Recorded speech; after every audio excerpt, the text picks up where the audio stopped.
This is the Horse Radio Network.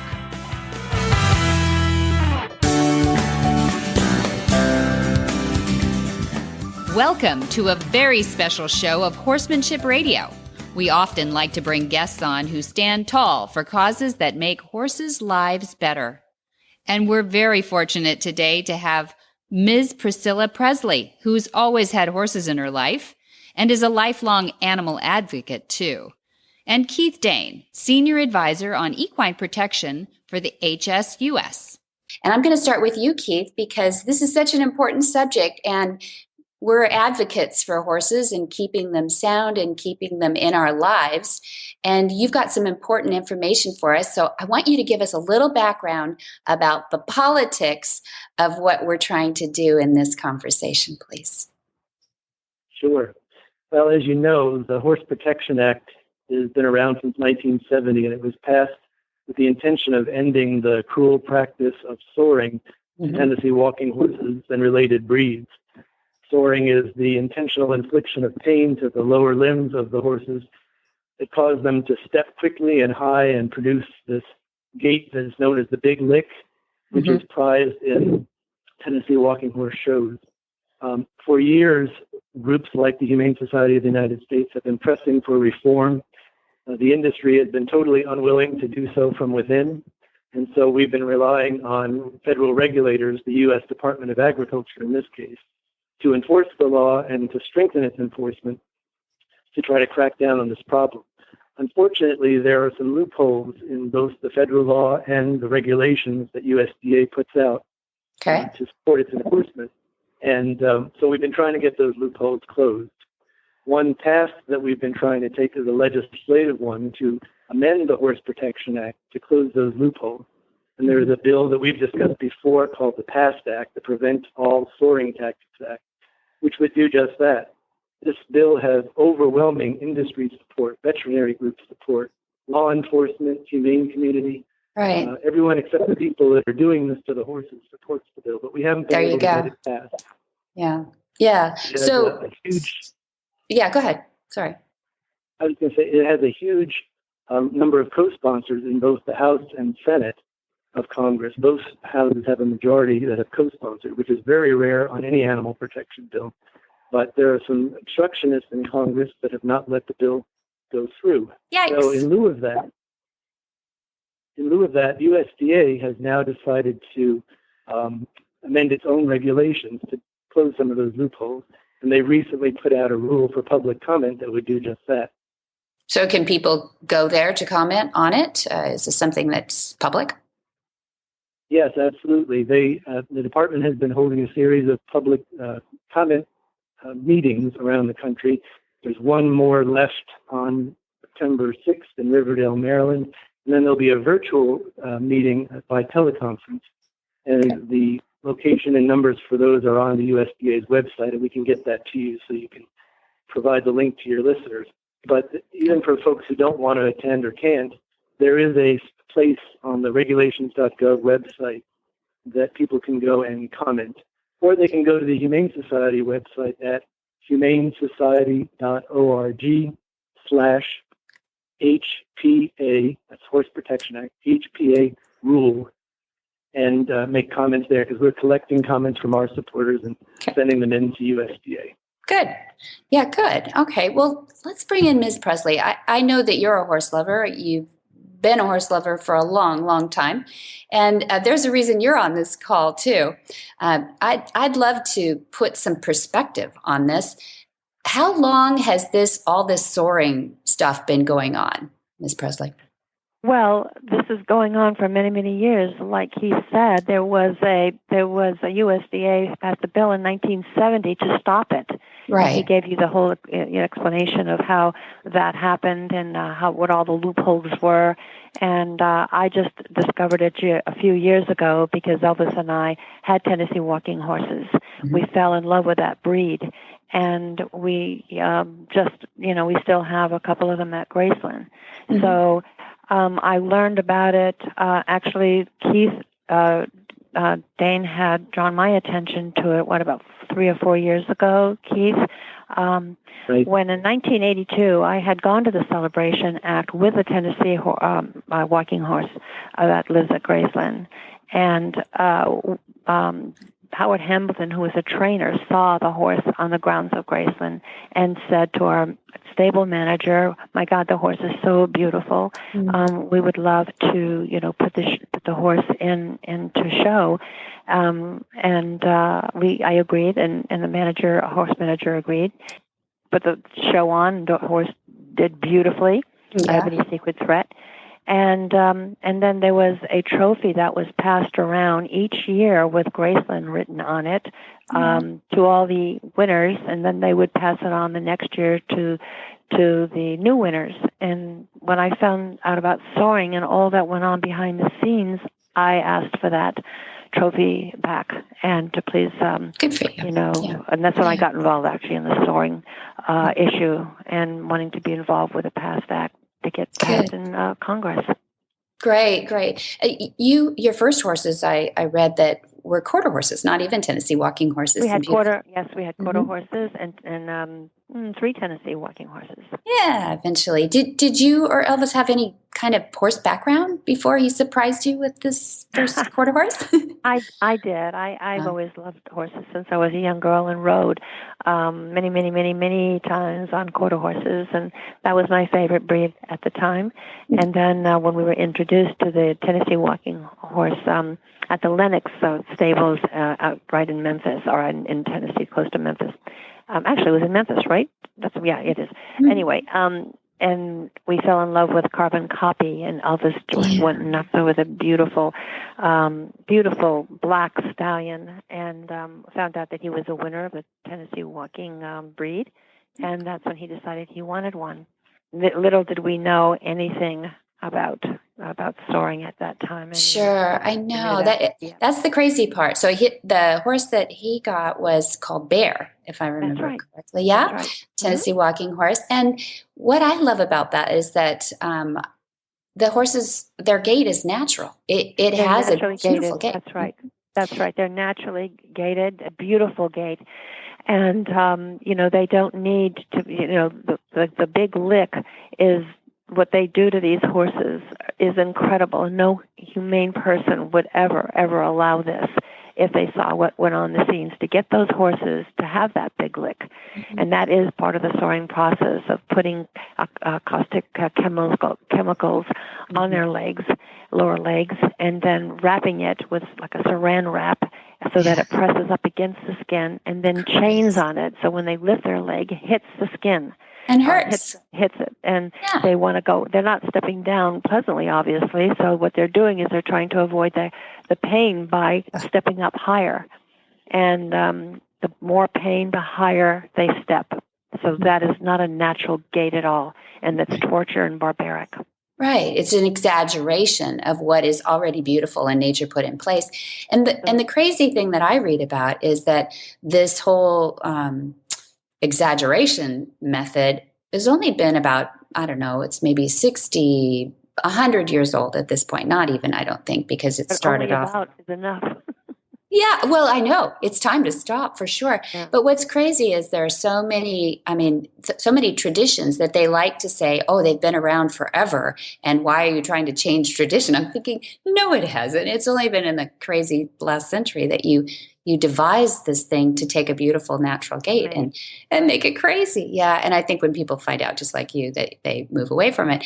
One of the things that I think is important to know is how much you love horses. And I wondered at Graceland, what was bringing in horses like a family bonding sort of thing, or were they more for Elvis to find alone time and you to find alone time? What were they used for? No, Elvis liked horses a lot, but I would ride every day.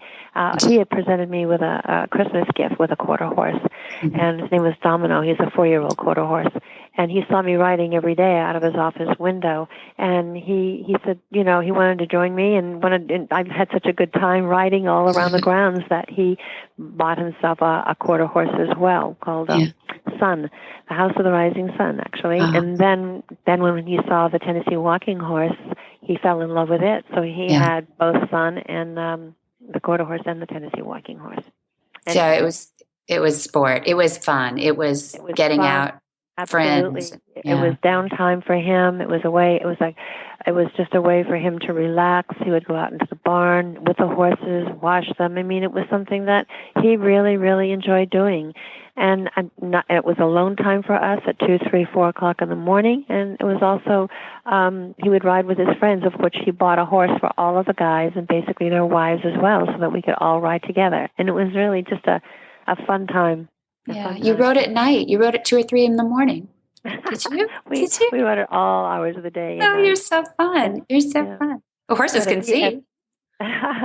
But if he ever knew that this went on, behind the scenes, he never would have ever condoned their treatment. I mean, it's just, if you see the footage of the film, the videos of what when you see these horses suffering, it's just uncalled for. Right. Absolutely. Yeah. We went to the celebration years ago at the invitation of some people who were trying to put a kibosh on it. And it's just amazing to us that it's still going on. I think that was 2006 or 8. I can't remember. But it's like a little enclave of a few people that are, they've circled the wagons and are trying to keep some sort of short-lived tradition alive. And I don't understand it for the horses.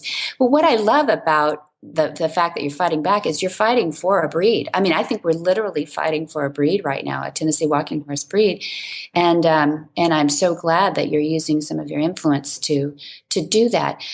People find horses so relaxing and so appealing. I'm not even sure. I mean, I'm so close to it my whole life. I'm not even sure what it is about horses that are so completely different and appeal to the soul of people. Do you ever stop and think? Well, I don't advocate any torture of any animals. There you go. Anyway, yes, they're beautiful. My gosh, I mean, there is something very sedating about being a horse or around a horse. They're gentle giants. They're beautiful, and again, how they're trained, and you can have a great horse, or you have a bad trainer who trains a horse in fear.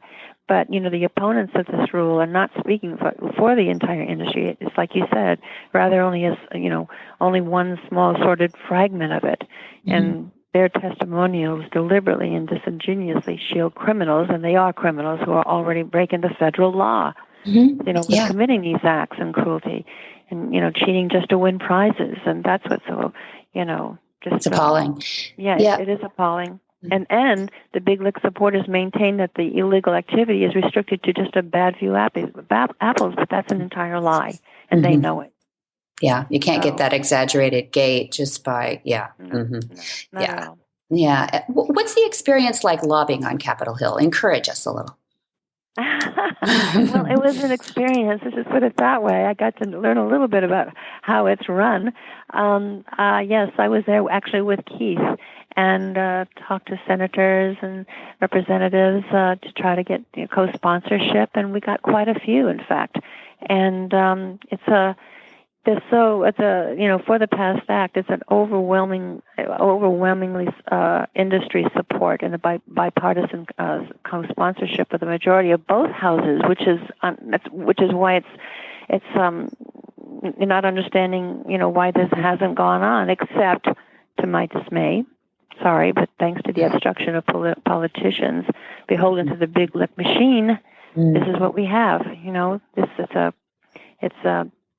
certain people in the industry, and I wish I could name them, but well, I think you could probably Google them.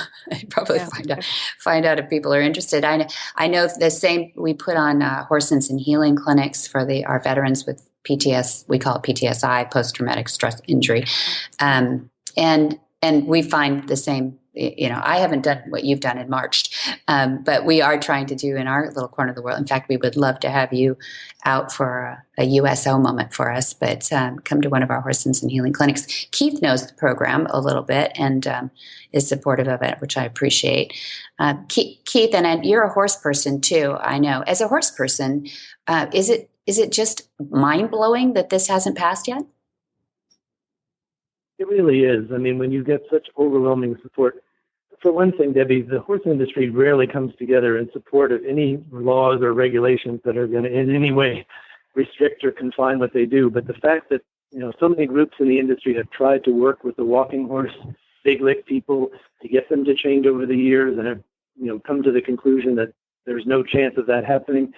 The fact that these groups have all come forward, dozens of horse industry groups, and as I said, veterinary groups, law enforcement, to support this, and that has generated such support in Congress, is unfathomable and really disappointing in our governmental process, that you can't get a bill like that passed just because there are a few key people in Congress that can block it from coming to a vote. Mm-hmm.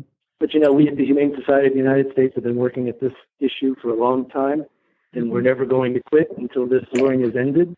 And we intend to use whatever means are available, legal means available, to shut this down. And we're very supportive of USDA's efforts to go through regulation. And I think what's important too, Keith, is like we've talked about before, is former stakeholders in the industry have shared the ugly truth, and that is virtually every horse forced to perform this, unnatural gait has been sored. And the big lick, is the contrived gait, of course, and it goes through pain, but it's well documented that the abuse is pervasive. And this is what's so disappointing, that it's out there. They know it. Yeah. And we should note, too, for people who don't know the Tennessee walking horse breed that well, is that there's flat shod showing. You can still compete on a Tennessee walking horse if that's your inclination, but there are natural gaits that are being, Fosh is, I know one of the programs, flat shod horses, and it's beautiful. They have a beautiful gait. The shows are gorgeous. There is no reason to put stacks and silly things all over these horses. That's right. Those shows are a celebration of the horse's natural ability, not a celebration of animal cruelty. There you go. I like that. I'll write that down. That's a good one. Yeah, that's a good one. Well, Ms. Presley, horses just seem content with you, and you seem to be a cuddler too, like me. I cuddle. Around horses, was Elvis more like a kind of the quiet cowboy type, or did he give his horses kisses too? Oh my God! Yes, he did. No, he took care of his own horses. I mean, we all had our horses, but he would wash them, brush them, braid the hair. At the early morning hours, he'd get silly and make funny, braids in the hair, and see what if it was a long braid or a couple of braids. He had such a great sense of humor. But no, he loved his horses, and that's why they are still at Graceland. Many of the horses, of course, they're no longer alive, but we keep that tradition there, and will always be there. Good. That's good to hear. I know you do rescue there, which is quite kind of you. Thank you for that. We've got some ways to go on that too, but people are getting behind that too. Thank you. Yeah. Well, thank you. Thank you both for joining us today. I hope this is just a start of some support that we can give you, and shine the light on this Tennessee walking horse breed that is just so beautiful and so wonderful to ride. And our listeners can really help by going to the site and like Keith had said, where you can go to just state your voice, do whatever you can, call your congressman, your senators, write a letter, voice it. We need all the help we can get for the support. They're worth it. Thank you so much. Thank you both for joining us on Horsemanship Radio. We'll have you back. The Horsemanship Radio Show is published on the 15th and the 30th of every month and sponsored by Monty Roberts University and Index Fund Advisors at IFA.com. You can listen at horsemanshipradio.com or search any podcast player for Horsemanship Radio Show. The Horsemanship Radio Show is part of the Horse Radio Network, the largest online podcast network dedicated to horse lovers worldwide, with almost 5,000 episodes published. You can listen to all 10 shows on the Horse Radio Network. You can listen to all 10 shows at horseradionetwork.com or download the app. It's free, iOS or Android. Just search for Horse Radio Network. It's free and it's easy to use. Thank you for listening. Now go hug your horse.